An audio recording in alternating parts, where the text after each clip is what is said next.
নমস্কার। বৃহৎ শিব পুরাণ পূর্বখণ্ড অষ্টাদশ অধ্যায় যমদগ্নিসহ কার্তবীর্যের সংগ্রাম।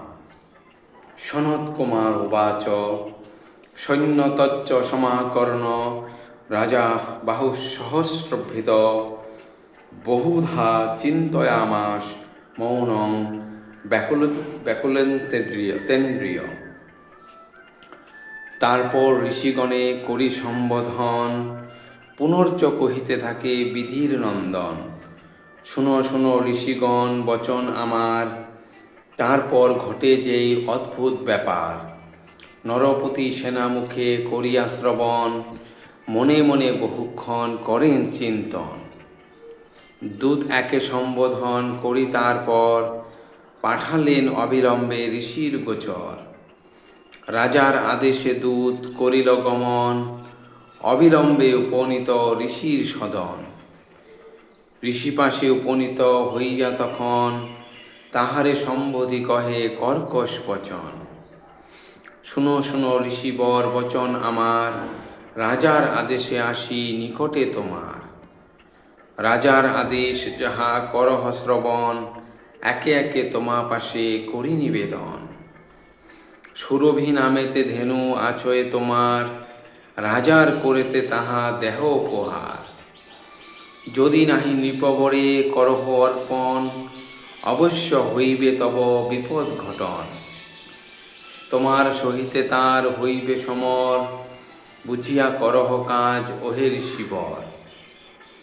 এতেক বচন শুনি ঋষির নন্দন, ধীরে ধীরে মিষ্ট ভাষে কহেন তখন। শুনো শুনো ওহে দূত বচন আমার, দুর্বুদ্ধি ঘটেছে তবে তব জানিবে রাজার।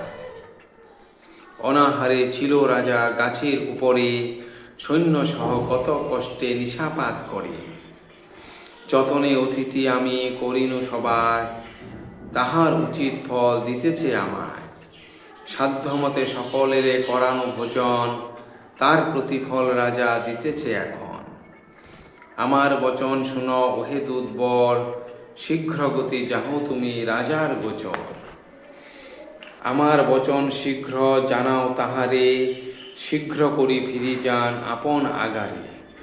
সুরভিরে আমি নাহি করিব অর্পণ, ভয়ে ভীত নাহি আমি ঋষির নন্দন। ভয় আমি নাহি করি তোমার রাজারে, কবু নাহি দিব ধেনু কহ গিয়া তারে। রাজার নিকটে তরা করিয়া গমন, আমার যতেক বাক্য করে নিবেদন। দূত কহে শুনো শুনো ওহে ঋষিবর, রাজার সহিত নাহি করিও সমর। বিবাদে নাহি কাজ করহ শ্রবণ, রাজার সহিতে নাহি পারিবে কখন। অপদস্থ হবে কেন ওহে ঋষিবর, রাজার অসংখ্য সেনা মহাবলধর। সত্য বটে সৈন্য তব পরিদর্শন, সুরভি প্রদত্ত উহা ঋষির নন্দন। কিন্তু এক কথা বলি শুনহ শ্রবণে, রাজার সহিতে যুদ্ধ করিবে কেমনে।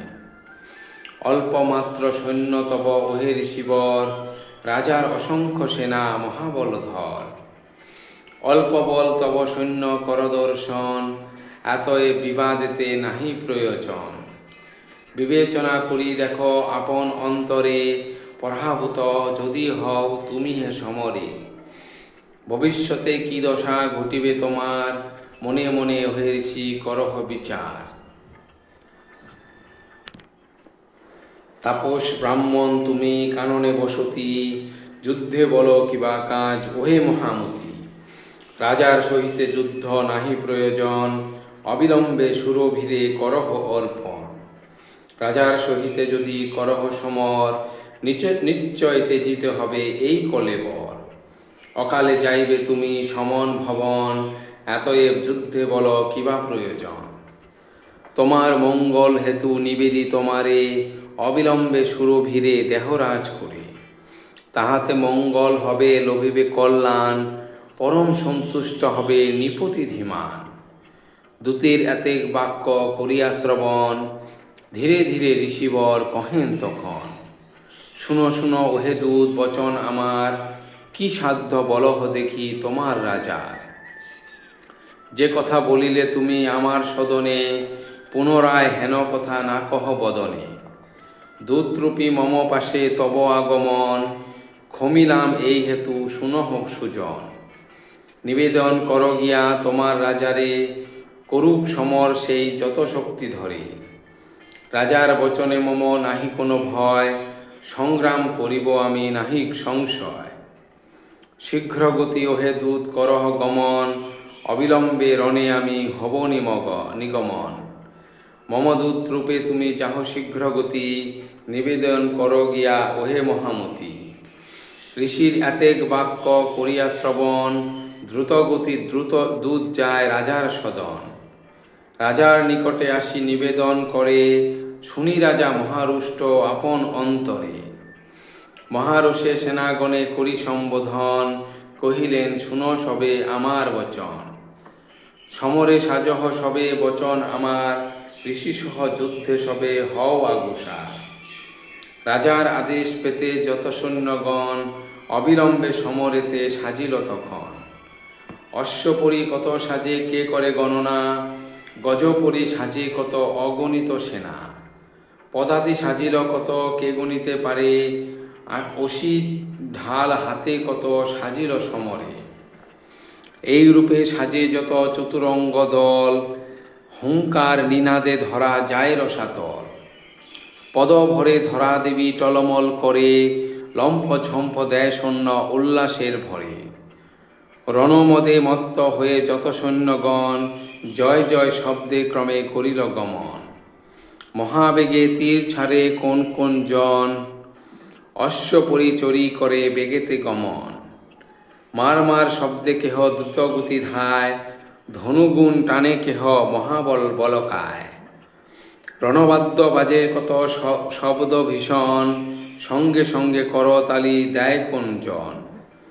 ঝাঁঝরি মুরুলি বাজে বাজে মহাঢোল, ডম্ফ শঙ্খ বাজে কত উঠে মহারোল। কত যে সানাই বাজে কে গণিতে পারে, জগঝম্প বাজে যত নারী বর্ণী বারে। মহানন্দে সৈন্যগণ নাচে সর্বক্ষণ, ধুলি উঠি আচ্ছাদিল গগন তখন। প্রভাকর ক্ষীণকর হইয়া পড়িল, অন্ধকার চারিদিকে দর্শন দিল। বন্য পশু যত ছিল বনের ভিতরে, ভয় পেয়ে চারিদিকে পলায়ন করে। এই রূপে নৃপসৈন্য করয়ে গমন, এদিকে মহর্ষি ডাকে যত সৈন্যগণ। কামধেনু দত্ত সৈন্য মহাবলবান, হুহুঙ্কার রবে সব করয়ে প্রস্থান। ঘন ঘন লম্ফ দেয় করয়ে চিৎকার, মার মার শব্দে হবে হয় আগুসার। ক্রমে ক্রমে দুই সেনা হয় একত্রিত, বিষম বাঁধিল ক্রমে রণ আচম্বিত। কত কাটামুণ্ড পড়ে সমরভূমিতে, শোণিতের কত নদী বহে চারিভিতে। কত যে মরিল সৈন্য কে করে গণন, নৃপসেনা ভয়ে পেয়ে করে পলায়ন। রাজার যতেক সেনা পড়িল সমরে, অচেতন হয়ে রাজা ভূমিতলে পড়ে। সুরভি প্রদত্ত সেনা নাচে ঘন ঘন, মহল্লসে ঋষি হন প্রফুল্ল বদন। রাজারে অজ্ঞান হেরি সেই ঋষিবর, শতসিদ্ধ দয়াগুণে সদয় অন্তর। অতিথি বলিয়া ঋষি করিলেন জ্ঞান, রক্ষিলেন নৃপবরে মহর্ষি ধীমান। আশিস করিয়া শেষে ঋষি নৃপবরে, ধরিয়া বসান ভূপে আসন উপরে। গাত্রোত্থান করি রাজা চারিদিকে যা চায়, পুরোভাগে ঋষিবরে হেরিবারে পায়। প্রণাম করেন নৃপ মুনির চরণে, ইহা দেখি হাসে ঋষি আপনার মনে। পুনর্চ রাজারে লয়ে করেন গমন, নানামতে নৃপবরে করান ভোজন। প্রবোধ বচন কত বলিয়া রাজারে, কহিলেন শুনো শুনো বলি হে তোমারে। গৃহে ফিরি যাহ রাজা আমার বচন, বহু কষ্ট লভিয়াছে যত সৈন্যগণ। এতেক বচন শুনি নরপতি কয়, শুনো শুনো ঋষিবর ওহে মহাদয়।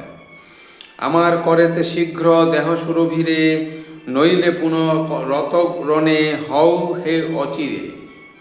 সুরভিরে যদি নাহি করহ অর্পণ, পুনর্চ সংগ্রাম আমি করিব এখন। ধেনু নাহি যদি পাই ওহে মহোদয়, নাহি যাব গৃহে ফিরি কহিনু নিশ্চয়। এতএব মম বাক্য করহ শ্রবণ, অবিলম্বে পুনরণে হওনি নিগমন। এত বলি সেনাগণে করি সম্বোধন, অনুমতি দেন পুনঃ করিবারে রণ। ধন্যবাদ।